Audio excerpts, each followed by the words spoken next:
the Clayman Institute for Gender Research at Stanford University. Reinvigorating gender equality in the 21st century. On behalf of the Clayman Institute for Gender Research, I'd like to welcome you to the 2011 Jing Lyman Lecture. This annual lecture series recognizes trailblazers who've made substantial contributions to advancing gender equality via either their research, their writing, their organization building, or their activism. And as you very well know, this year's lecture will be delivered by the award-winning essayist and poet Katha Pollitt. I'm going to introduce Katha in a few minutes to you, but first I've asked Professor Myra Strober to say a bit about Jing Lyman, the person for whom this annual lecture series is named. And I know many people in the room know Jing Lyman, but for those of you who don't, who are newer to Stanford, Jing played a pivotal role in Stanford's early efforts to organize gender research and gender activism on campus. And it's really because of her courageous vision and support that Stanford was one of the first universities in the country to have a research center dedicated to the study of women and gender. And I think that's really important. We often think of Stanford as being the innovator in sort of the high-tech world, which it of course is, but we were really on the forefront when it came to gender research, and this is largely due to the efforts of Jing Lyman. Professor Myra Strober was the founding director of what is now the Clayman Institute, and so she herself is another one of these central figures in establishing Stanford as an early leader in interdisciplinary gender research. And so in this way, she's the perfect person to introduce Jing to you all. So Myra, I'll turn it over to you. It gives me tremendous pleasure tonight to introduce Jing Lyman, the wonderful woman, the beloved woman, for whom this new lecture series is named. It's not too strong to say that if it were not for Jing, there would be no Clayman Institute for Research on Gender. Jing was a key player from the very beginning. I first met Jing in 1972, shortly after I came to Stanford as a new assistant professor. Three women who were students at that time, Cynthia Davis Russell, Beth Garfield, and Susan Heck, who is here tonight, independently came to see me to suggest that I help them start a research center on women's issues at Stanford. I first was reluctant. Assistant professors don't start research centers, I told them. But as the weeks went on, such a center began to seem like an excellent idea. All four of us realized that we were going to need some pretty high-level help. From her work as one of the ASSU presidents, Beth knew Leah Kaplan, who worked in student affairs. Leah always liked to say that she was not the dean of women, she was the dean for women. Beth introduced me to Leah, and Leah introduced both of us to Jing. What an exciting visit I had the first time I met with Jing at the president's house.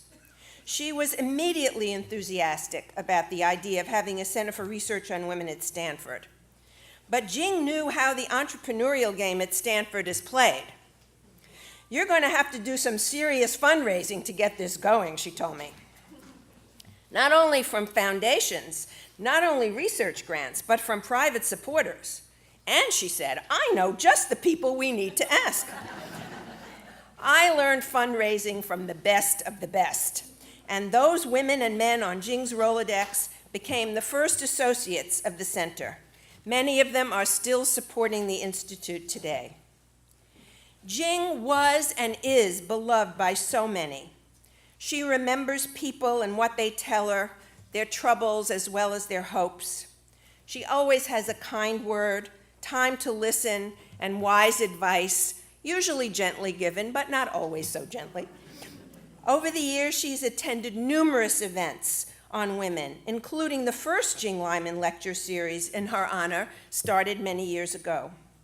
So many of us remember Jing sitting and knitting during a variety of lectures and seminars. We remember in particular her intelligent questions, her tough questions, her unwavering support for women. But the Institute was not Jing's only entrepreneurial baby. She's also been involved in numerous other activities. Let me briefly mention some of them.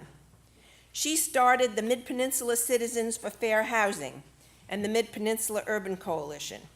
She played a pivotal role in the formation of the Mid-Peninsula Women's Resource Center, which became the Career Action Center.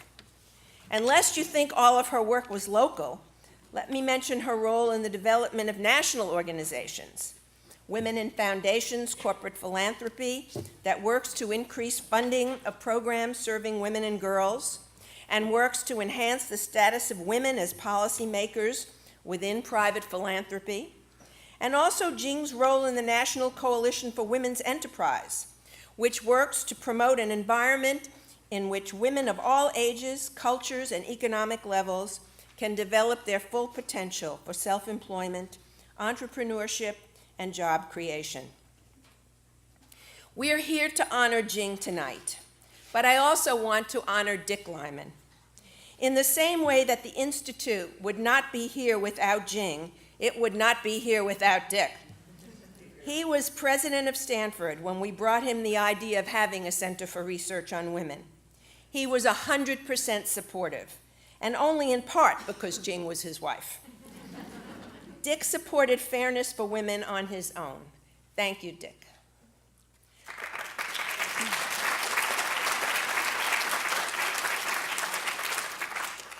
I'm absolutely thrilled that Shelley has decided to reinstate the Jing Lyman Lectures and that Katha Pollitt is inaugurating the series.